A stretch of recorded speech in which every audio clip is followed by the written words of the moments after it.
Adjournment motion के तहत आपने तो उसको रिजेक्ट किया, लेकिन मुझे बोलने का मौका तो दिया, इसलिए मैं आपका धन्यवाद करता हूं।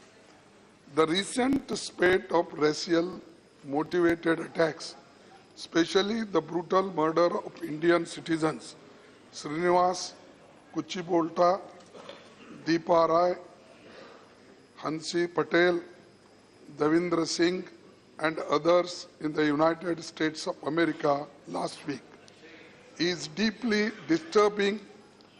Indian citizens and people of Indian origin across the nations are being killed, threatened and told to leave the country. While the government and the Prime Minister remain totally silent in either condemning these attacks or escalating the issue to the highest diplomatic levels. The NDA government has no strategy to address these hate crimes and has completely failed to secure the safety and well-being of its Indian citizens and diaspora.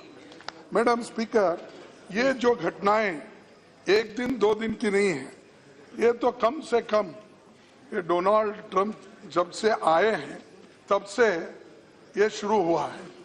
और इसके बारे में मैं किसी individual के नाम लेकर या उनको कंडम नहीं करना चाहता हूँ, इसलिए नाम ले लो मत। नहीं, इसका एक प्रेसिडेंट यूएस प्रेसिडेंट जो आए हैं नए, तो उन्होंने आने के बाद ये घटनाएं जो बढ़ रही है, और खासकर अमेरिका ये जाना जाता है कि वहां पर बड़ी ट्रांसपेरेंसी है, डेमोक्रेसी है, रेशियल डिस्क्रिमिनेशन नहीं है, क्योंकि ओबामा जैसे नेता वहां पर चुन के आकर 2 दफा उस देश के प्रेसिडेंट बनते हैं। तो ऐसी छवि एक तरफ है, दूसरे तरफ ये छवि है कि पूरे दुनिया में सबसे ताकतवर देश अमेरिका है।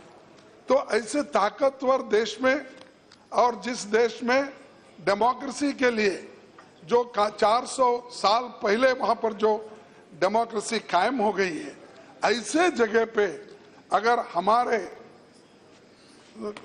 नौजवान मारे जा रहे हैं और हमारे कम से कम 1,70,000 स्टूडेंट्स वहां पर स्टडी कर रहे हैं और लाखों लोग एम्प्लॉयज हैं और उनके माँ बाप को ये फिक्र है कि वहां पर हमारे बच्चों का क्या होगा जो नौकरी के लिए गए हैं। एक तरफ या हमारे को खुशी है कि हमारे लोग टेक्निकल एक्सपर्ट्स है, प्रोफेशनल एक्सपर्ट्स है, इसीलिए अमेरिका उनका इस्तेमाल भी कर रही है। और अमेरिका का जो जीडीपी ग्रोथ है या फाइनेंशियली जो उनको आज ताकत मिल रही है, वो हमारे वजह से और हमारे नौजवानों के वजह से, और यहाँ हम जो करोड़ों रुपए खर्च करके उनको डॉक्टर तैयार करते हैं, इंजीनियर्स तैयार करते हैं, आईटी के स्टूडेंट्स तैयार करके यहाँ पर ये हो गया है कि हमारी यहाँ पर एक प्रोफेशनल क्रिएट करने की फैक्ट्री बनी है, लेकिन वहां पर जाकर उनकी सेवा कर रहे हैं। उनकी सेवा करने के बावजूद भी अगर ऐसी हालत वहां पर है और उनको मारा जा रहा है, दिन दहाड़े उनको गोलियां मार रहे हैं और हर एक को देखकर चुन चुन के यहाँ से निकल जाओ और आपकी जरूरत नहीं है, आप हमारे एम्प्लॉयमेंट ले रहे हैं, ऐसी चीजें जो वहां पर हो रही है, इसके लिए मोदी सरकार चुप्पी क्यों साधी है, मैं पूछना चाहता हूं।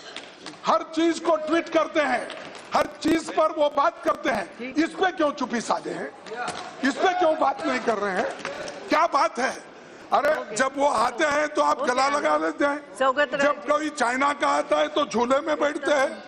तो ये जो चीजें आप करते हैं, तो ये जो इसीलिए मैं ये चाहता हूं कि इसकी वजह क्या है, क्यों आप अब तक खामोश बैठे हैं?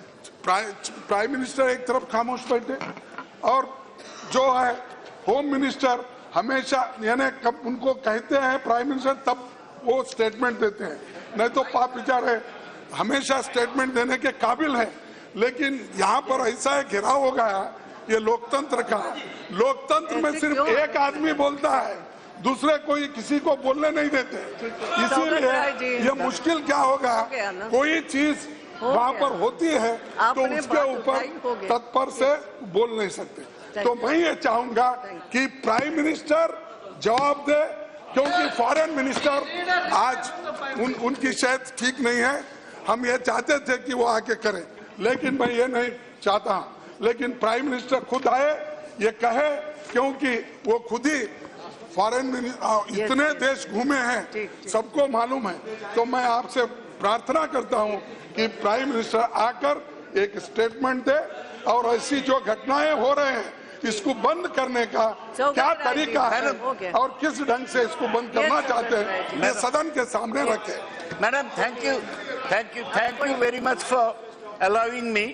I had given an adjournment motion on the killing of Indians in the United States by those indulging